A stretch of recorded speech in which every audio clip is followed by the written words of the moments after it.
let's unpack this. Welcome to Philosophy Friday here on Study Hall. Hello. Today we are taking a deep dive into a stack of sources that, well, fundamentally challenges the way we usually think about artificial intelligence. If you picture AI as just, code running on abstract servers somewhere in the cloud, these materials are really going to pull back the curtain. Yeah, they reveal a much messier, much more grounded, and frankly, often uncomfortable reality. So what are we looking at? We've got research papers, investigative articles, some deep historical analyses and timelines.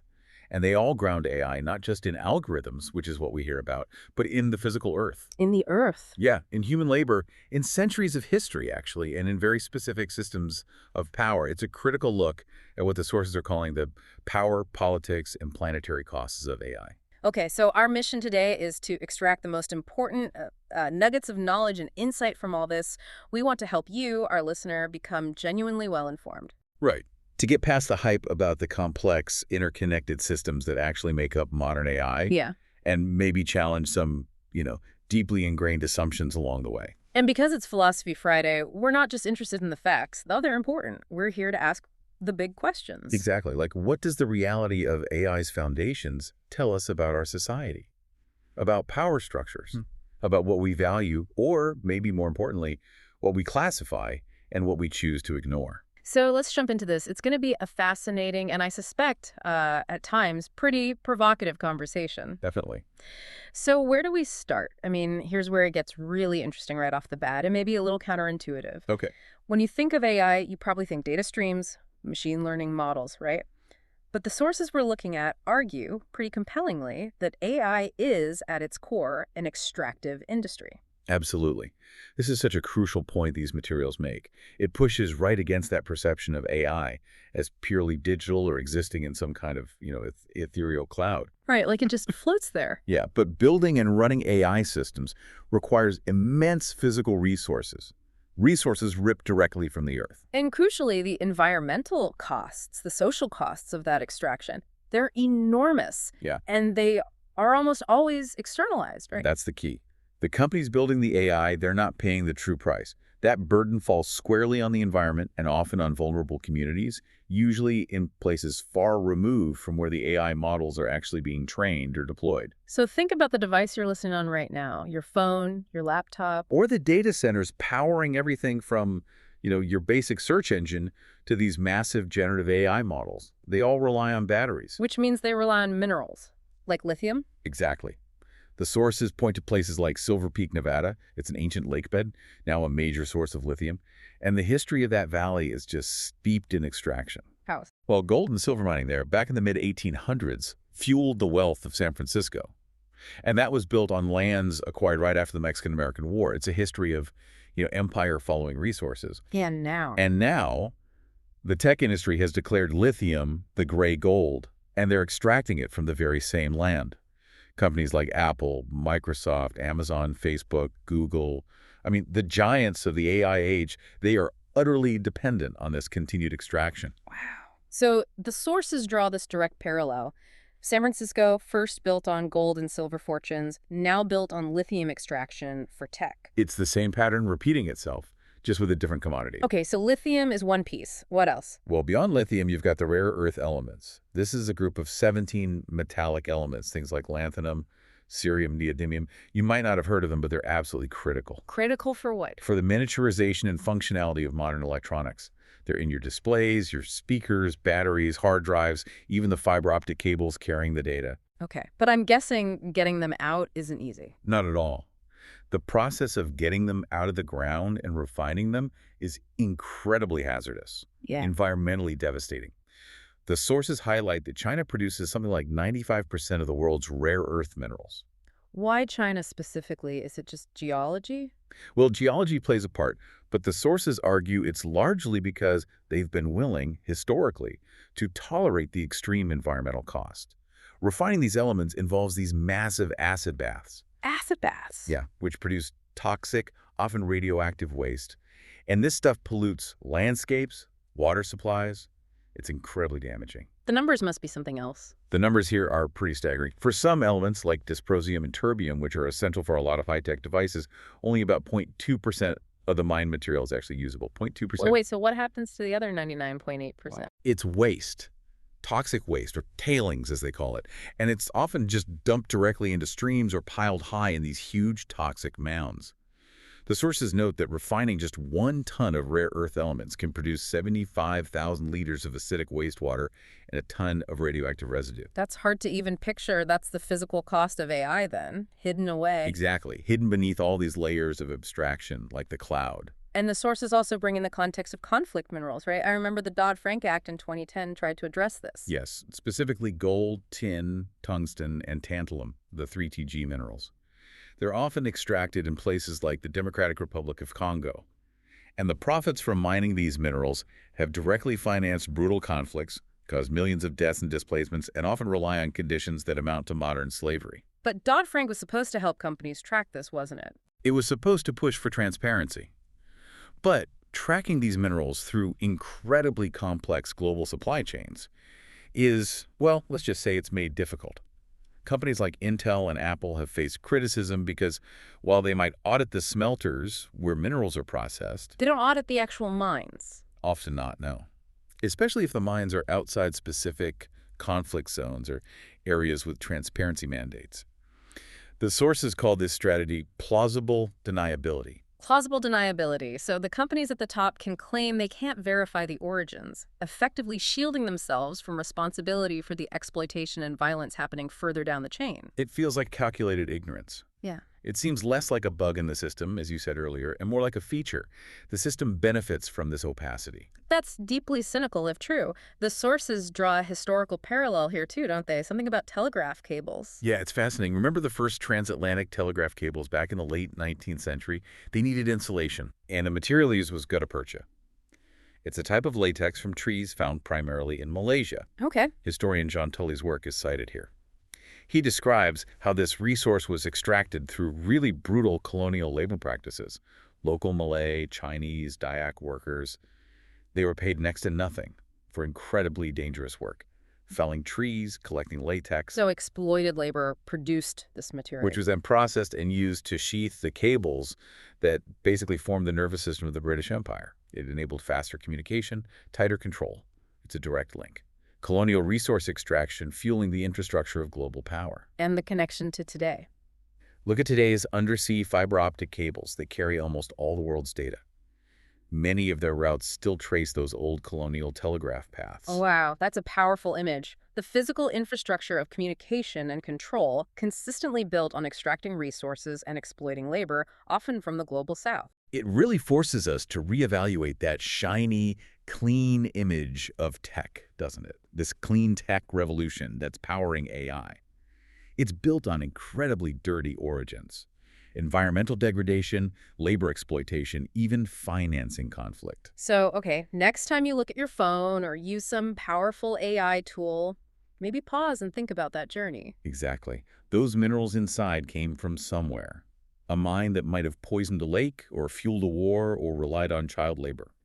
What does it mean, philosophically speaking, that this abstract intelligence we're building is so deeply embedded in these material histories of extraction and inequality? It definitely challenges the idea that AI is somehow disembodied, right? Yeah. Or separate from the messy material world. It's right here, in the earth, the bodies of the workers who extract its foundations. Okay, let's shift gears a bit.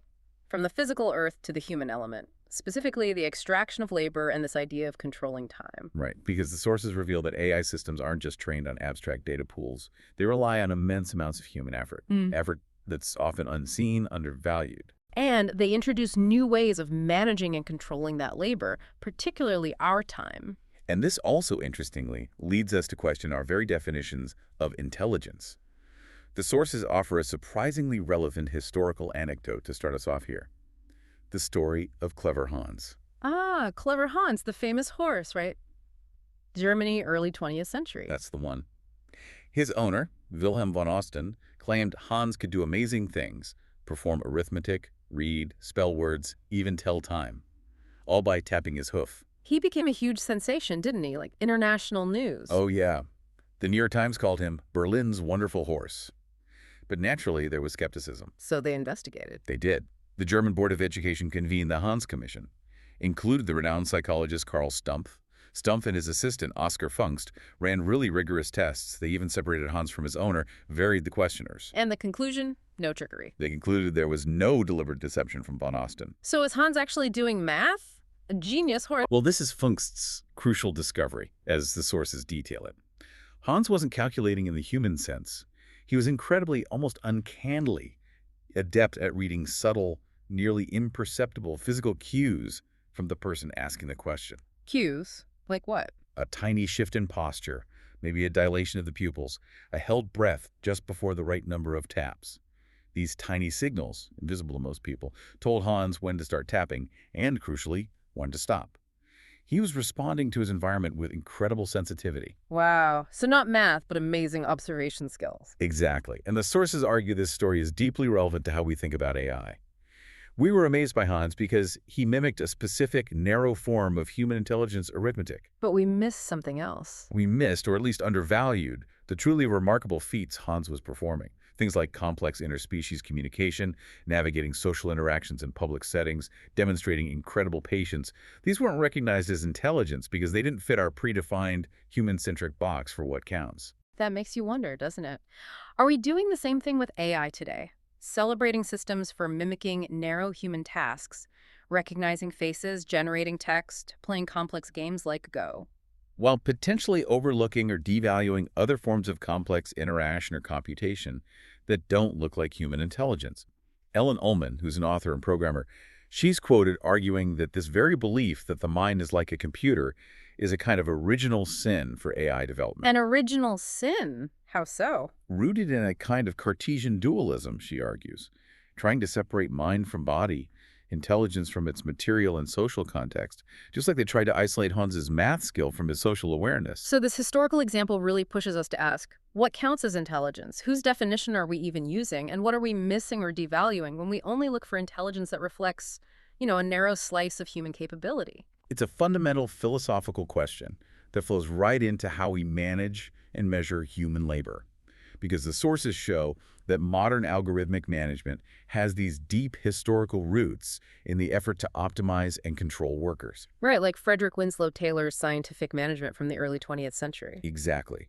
Trying to optimize industrial efficiency by meticulously timing and standardizing every single movement a worker made on the factory floor. And even earlier, there was Charles Babbage, the computer pioneer. Yes. Babbage, inventor of the difference engine and analytical engine, had this strikingly prophetic vision. He saw the industrial factory itself as a huge computational system. Workers as processing units. Kind of, yeah. Specialized units processing inputs. He envisioned using computation, intense surveillance, and strict labor discipline to maximize output. The sources highlight his ideas using data tables to visualize workflows, using devices like pedometers and clocks to monitor workers. That sounds eerily familiar. It really does. It anticipates the kind of algorithmic management possible with AI today, automating surveillance and control at a massive scale. And this drive to control labor is tied up with controlling time, right? Inextricably linked. E.P. Thompson's historical work on time discipline during the Industrial Revolution is super relevant here.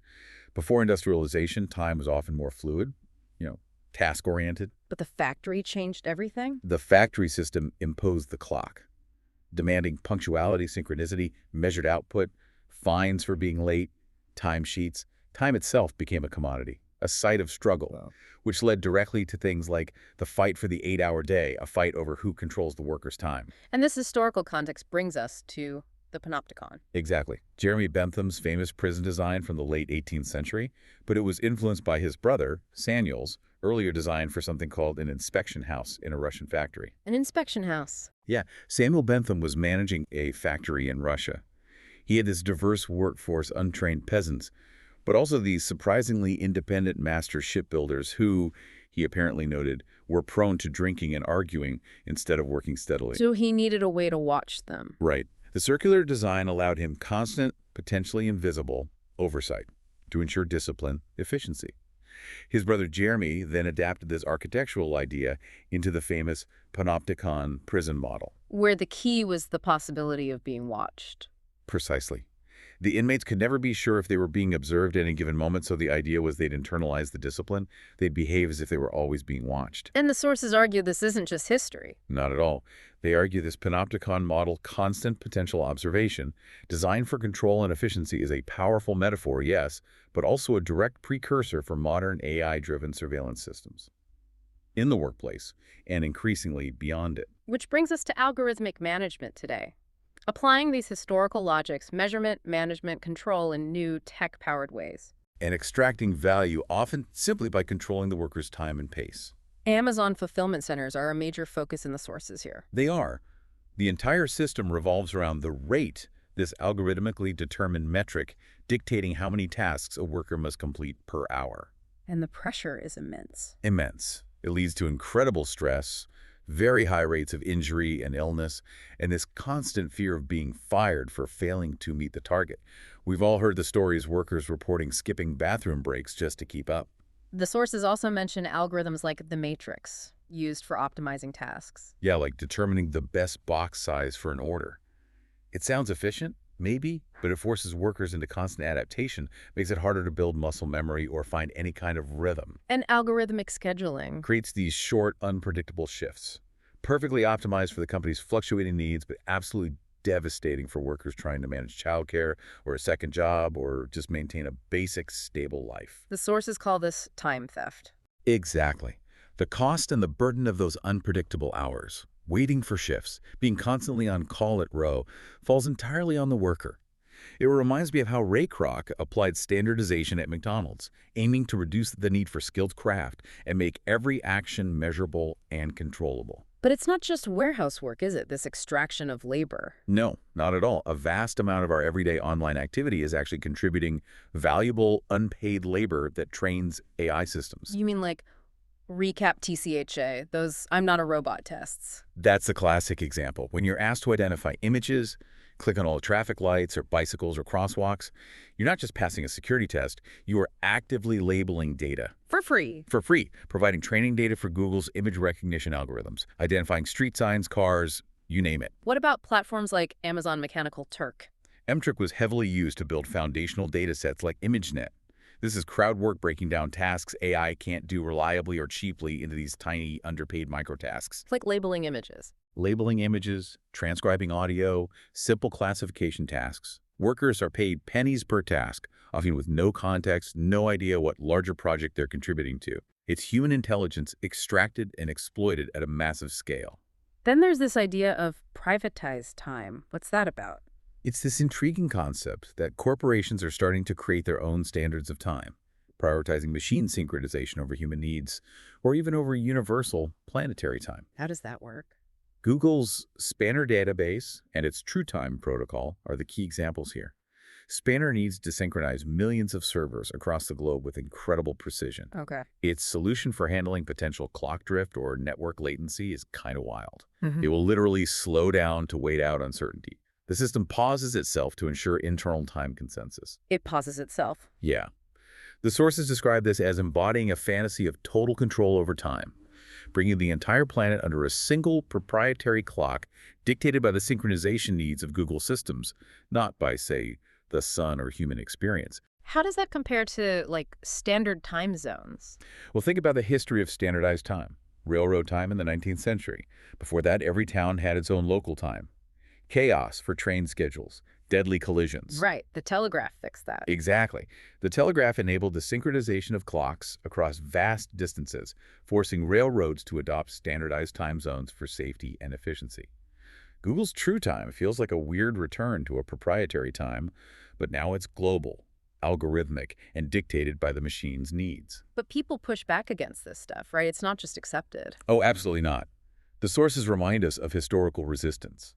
Like workers at Henry Ford's failed Fordlandia rubber plantation in Brazil, literally smashing the factory time clocks in protest. Or sabotage. Yeah, the French anarchist Émile Pouget's concept of sabotage included ralentir, the go slow, deliberately reducing the pace of work as a way to undermine the value of time as controlled by capital. And we see echoes of that today. Definitely. We see resistance from workers organizing against algorithmic management. Amazon workers, for example, many led by figures like Abdi Muse and groups like the A Wood Center in Minneapolis, fighting the unsustainable rates, the constant surveillance, the debilitating stress. And this idea of we are all tech workers. Yeah, that idea is gaining traction. The notion that maybe everyone from the warehouse floor packer to the software coder is potentially subject to these AI-driven forms of surveillance and exploitation, finding common ground for struggle. It's a powerful echo of historical labor battles, just reframed for the digital age. It really is. And it raises some crucial questions for you listening. How does this increasing algorithmic control over work schedules and pace affect your life? What are the ethical implications when a company's internal machine clock takes precedence over human time? And maybe, what does it mean that the simple act of proving you're human online is actually labor that trains the machines? Heavy question. Okay, let's move from the labor that trains AI to the data itself. Yeah. Because the sources are really clear. Data collection, how it's classified, how it's used, it is anything but neutral. No, it's deeply interwoven with historical systems of power, prejudice, and control. This takes us into the historical roots of classification and bias. How far back are we talking? Well, the effort to measure, categorize, and rank people using seemingly objective methods has this long, often discriminatory history. And it's alarmingly mirrored in how data is handled for AI today. Give us an example. A stark one is Samuel Morton's craniology back in the early 1800s. Morton was a physician. He amassed this huge collection of human skulls, hundreds of them. And he measured them. Meticulously, often filling them with lead shot or seeds to measure cranial capacity. His explicit goal was to scientifically prove a racial hierarchy. He claimed white people had larger skulls, therefore greater intelligence, and placed black people at the bottom. And this was used to justify slavery. Absolutely. Used to legitimize slavery and racial segregation right here in the United States. But the sources emphasize something important. The profound error in Morton's work wasn't just bad methodology or faulty measurements, though there were those too. What was the deeper error? It was the underlying worldview, as they put it. Yep. The profoundly political act of trying to correlate physical features with intrinsic worth, intelligence, and legal rights. The act of classification itself, they argue, is inherently political. It's about deciding which differences matter. And enforcing a particular way of seeing the world. Exactly, often a prejudiced one. We also see this with Alphonse Pertil, the inventor of the police mugshot system in the late 19th century. He saw it as a kind of biographical machine, trying to create a standardized system to identify criminals based on measurements and photos. And Francis Galton, Darwin's cousin. Right, statistician, founder of the eugenics movement. He used composite portraiture blending images of multiple people, like convicted criminals, trying to identify a generalized criminal type or based purely on physical appearance. So the philosophical point isn't just get better data. No, the critique goes deeper. It questions the entire premise. Using physical characteristics to assign inherent value or predict criminal propensity. Classification systems are tools of power. They decide which differences make a difference in society. And how does this connect to modern AI data collection? Well, the sources argue that modern data collection for AI has largely abandoned the idea of consent. It's become a capture of the commons, meaning harvesting images en masse from the internet. Your selfies, vacation photos shared online, images scraped from search results harvested without explicit consent. This has become standard practice for building these massive data sets needed for training AI. Who's doing this? Well, government agencies play a role. Look at NIST, the National Institute of Standards Technology. They have these extensive biometric databases. They've collaborated with the FBI on fingerprints since the 60s, expanded massively after 9/11 into border control surveillance. And mugshots. Their vast collections of mugshots, originally taken for law enforcement identification, are now fundamental training data for facial recognition systems. So data collected under one specific, often coercive, context gets repurposed, embedding its biases into a new technological baseline. Are there academic examples too? Oh yeah, datasets built by secretly photographing students just walking on campus walkways.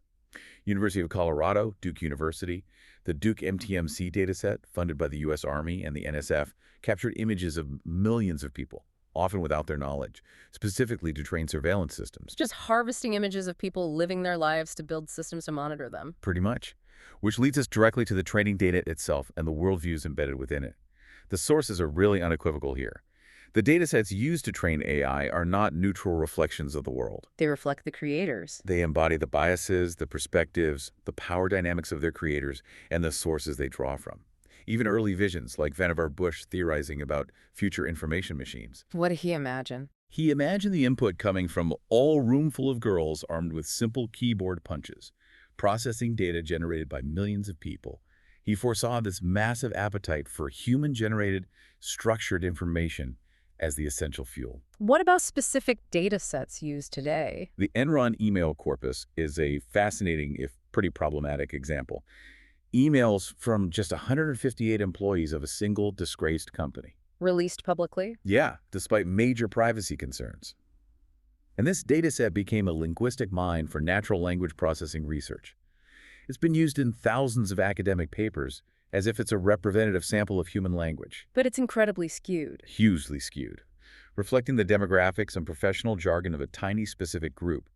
And the sources note it's rarely analyzed critically as a dataset, even though it's foundational for NLP. But the big one is ImageNet, right? ImageNet is probably the most notorious example. A massive dataset, over 14 million labeled images, foundational for computer vision.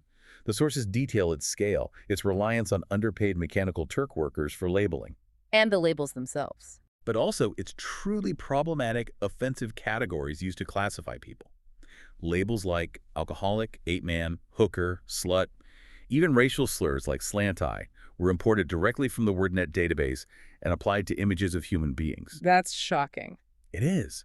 And the choices made in classifying the world within ImageNet, like gal and grandfather being among the most common human labels, they reveal this deeply biased, normative worldview embedded right there in the data. So mass data extraction without consent, labeled by low-paid workers using predefined, often offensive categories. Became standard practice, baking these biases into the very foundation of how AI sees and categorizes the world. The sources also challenge the language used, right? Calling data the new oil or a natural resource. Yeah, they argue this framing is a rhetorical trick. It's designed to justify its extraction and hide its messy, often unethical origins. If you frame data as abstract, immaterial, or naturally occurring, you remove it from traditional ideas about care, consent, responsibility. And machine learning becomes just the refinement process. Exactly. Yeah. Which directly explains why AI bias is such a systemic problem. It's not just a technical glitch. The discriminatory results we see stem from this biased data and the fundamentally political nature of classification, not just bugs in the code. And we see the real-world consequences everywhere. Everywhere. Gender bias in credit scores, racial bias in criminal risk assessment tools like Compass, used in actual sentencing, age bias in targeted advertising, facial recognition systems that misidentify or fail to recognize darker-skinned faces at much higher rates. Biased chatbots, voice recognition that works poorly for women. Job ads subtly targeting men. Researchers like Joy Bulamwini and Timnit Gebru, their Gender Shades project, rigorously documented this bias in major commercial facial recognition systems. And scholars like Ruha Benjamin and Sophia Noble have written powerfully about these issues. What about efforts to debias these systems? Well, the sources critique some of those efforts too. Take IBM's Diversity in Faces dataset, which was intended to improve fairness in facial recognition. How did they define diversity? The sources highlight how their definition was really narrow. It focused mainly on cranial features, sort of echoing those old problematic measurements, and it excluded gender non-binary people entirely. And their definition of fairness was basically reduced to just improving technical accuracy rates for machine recognition. So not questioning the underlying use of the tech. Or the validity of the problematic categories themselves. As the sources put it, the real power lies in classification, deciding which differences make a difference. Simply making a biased system slightly more accurate might not address the fundamental injustice at all. It might even legitimize it. So it's not just about whether an algorithm makes a fair decision in a specific case. It's about whether the very lens, the very categories the algorithm uses to understand the world are fair or just in the first place. Which brings us back to the listener. What does it mean for you to know that the fundamental categories AI uses to interpret the world are built on centuries of historical prejudice and flawed data collection? And how might that impact algorithms making decisions about your life? Whether you get a loan or a job interview or maybe get flagged by law enforcement. It's deeply personal. Okay, let's move into the connection between AI and state power. Surveillance, targeting. This gets pretty heavy. It does. The reach of AI extends deeply into government functions now. National security, local policing, even access to public services. And the sources reveal that these applications are often built upon logics and technologies that were originally developed within military and intelligence contexts. There's a secret history here. That's how the sources describe it. A parallel, often highly secretive AI sector developed within intelligence agencies, driven by very different objectives than academia or commercial tech, and heavily reliant on data extraction, often predating public awareness of AI's capabilities. Like the Snowden leaks revealed. Exactly. The documents leaked by Edward Snowden in 2013 from the NSA, GCHQ, the Five Eyes partners, they pulled back the curtain on some of this. Programs like Treasure Map. What was that? It aimed to map the entire global internet in near real time, creating a kind of cyber persona layer to track connected devices and individuals across the globe. And FXSE. That was a program designed to infiltrate specific target devices just when the user clicked on a browser link, planting malware that would quietly report back activity. These revelations showed the intelligence community was significantly advancing AI and data science techniques. But with a focus on surveillance and control. Primarily focused on surveillance, owning systems, defeating adversaries, often with little or no regard for consent or data protection. It's pretty sobering to think that some of the core ideas behind today's AI-driven surveillance were refined in secret intelligence programs where extraction without oversight was just standard practice. It is. And this history leads to another crucial point. The way military logics, particularly this concept of signature targeting, are seeping into civilian state functions. Signature strikes. That was about targeting based on patterns, Right. not identity. Exactly. Particularly by the CIA under the Obama administration. Individuals were targeted and killed based solely on their observed pattern of behavior or their metadata signature, rather than confirmed identity or a specific hostile act. General Michael Hayden's quote comes to mind. The former head of the NSA and CIA, quoted directly, chillingly, "We kill people based on metadata. Metadata about data becomes a proxy for identity. Enough of a proxy, apparently, for lethal action." And Project Maven, the DoD program. Right, initiated in 2017, explicitly aimed to use AI to analyze drone footage, Yeah. build an automated system to detect and track targets way faster than human analysts ever could. Yeah. The goal was rapid deployment, even if the systems were only, say, 80% accurate, part of a bigger push to integrate AI into military IT, Algorithmic warfare. based on continuous surveillance and classification, using patterns and data to decide who is a potential target. It blurs the lines between observation and action, often with irreversible consequences. And this logic, these technologies, they're moving beyond the military. The sources show clearly how they're being adopted by civilian government agencies, law enforcement, border control, social services. This creates what the sources call a new regime of moralized social classification. Using algorithms to classify, score, make decisions about citizens. Yes, and often disproportionately impacting already vulnerable populations. Virginia Eubank's book, Automating Inequality, is referenced. It documents the devastating real-world impacts of these automated decision systems on low-income communities trying to access essential public benefits. AI scoring and classification logic are now deeply embedded in systems determining policing priorities, welfare access, food stamps, you name it. What's really concerning, too, is the privatization aspect of this. Huge aspect. Private tech companies are developing these powerful AI-driven surveillance tools and selling them directly to government agencies. And this often allows those agencies to operate outside the traditional legal and constitutional limits that should apply if the government developed or ran these systems itself. Palantir is the big example here, right? Started with intel agencies. It's exactly. Funded partly by the CIA's venture arm in QTEL. Early clients were exclusively federal intelligence and defense, DoD, NSA, FBI, CIA. Now, they sell to corporations too, but they still design and provide systems used by agencies like ICE Immigration and Customs Enforcement, specifically to identify people and drive deportations. And the impact of using Palantir in, say, local policing. The sources provide critical analysis showing how it reproduces and intensifies existing inequalities. By pulling together vast amounts of data, their systems can justify increased surveillance in neighborhoods that are already heavily policed, often predominantly poor Black and Latinx communities. It creates a feedback loop. A dangerous one. Yeah. A point system might seem objective, it's just math, right? But if being in a database increases your surveillance, which generates more data points about you, that justifies further scrutiny, regardless of actual criminal activity. The sources call this the NSA edification of local police departments. Embedding national security surveillance logic into community policing, intensifying historical inequality. What about vigilant solutions? What's their angle? Their whole business model seems built on providing tools that help bypass constitutional limits. Yeah. They operate these massive networks of Automatic license plate recognition cameras, ALPRs, everywhere. On police cars, tow trucks, street poles, buildings, constantly scanning, building this huge, perpetual database of vehicle movements. And they sell access. They sell access to this database.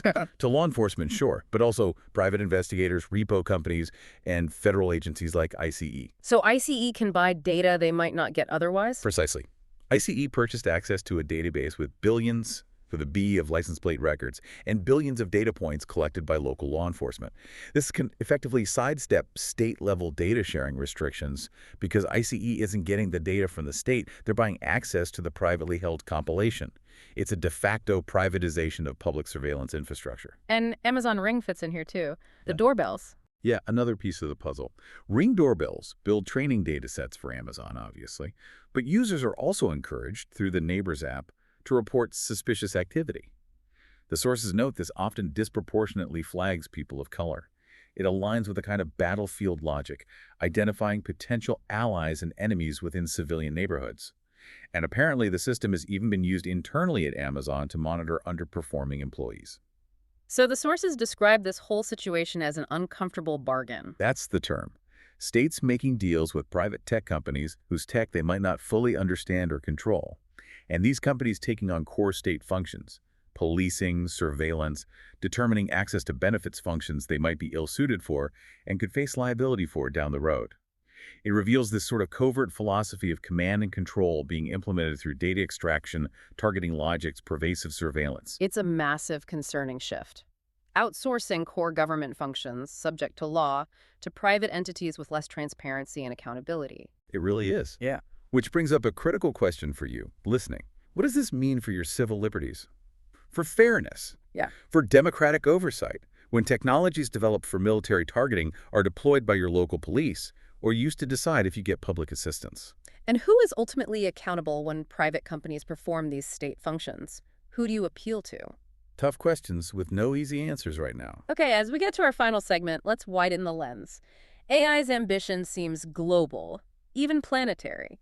But the sources suggest this grand vision is rooted in specific, maybe biased perspectives and comes with huge costs and pushback. Right, let's quickly loop back to the environmental footprint one more time, just to really hammer home that the abstract cloud is built on very physical data centers, Which need massive amounts of energy. city-sized energy demands.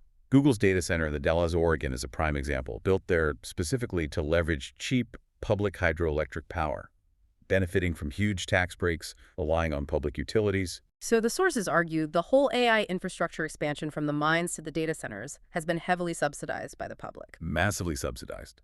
Through defense funding, federal research grants, tax breaks, and crucially, all that unpaid data and labor extracted from billions of us online users.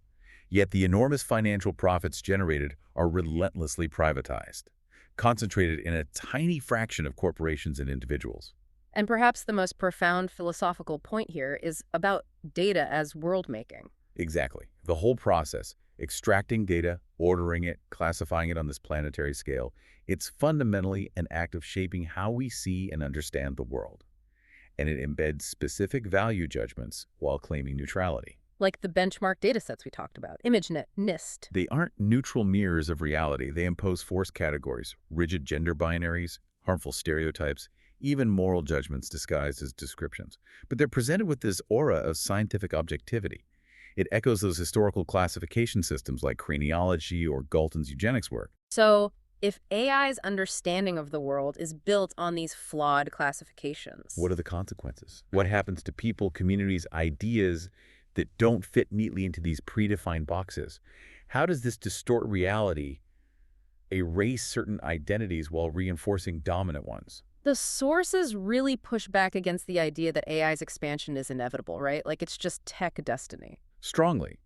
They argue it's built from very specific beliefs, specific power structures, specific historical trajectories. Different futures are possible, but only if we acknowledge the foundations AI is currently being built upon. And they point to the people building it. Yeah, they point to the striking homogeneity of the people primarily designing and funding AI. A small group, largely based in a handful of wealthy cities, working the wealthiest industry in history. Their maps of the world, the ones embodied in the datasets and algorithms they create, these aren't neutral cartography. They are political interventions, actively shaping reality to fit a particular vision. This desire for AI to be the atlas. To be the dominant framework for understanding everything. It's described in the sources as having a kind of colonizing impulse. Is there a clear example of this impulse? Maybe clearest in visions like Jeff Bezos' Blue Origin. The whole idea of moving heavy, polluting industries off-planet. Leaving Earth is a nice residential zone. Yeah, a kind of pristine park for, presumably, those who can afford it. While space becomes the new frontier for extraction. His motto, step by step, ferociously, really encapsulates this drive for relentless expansion and extraction, whether it's on Earth or beyond. How can we contrast that? Are there alternative visions mentioned? Well, you can contrast it with models like the Club of Rome's Limits to Growth studies from the 1970s.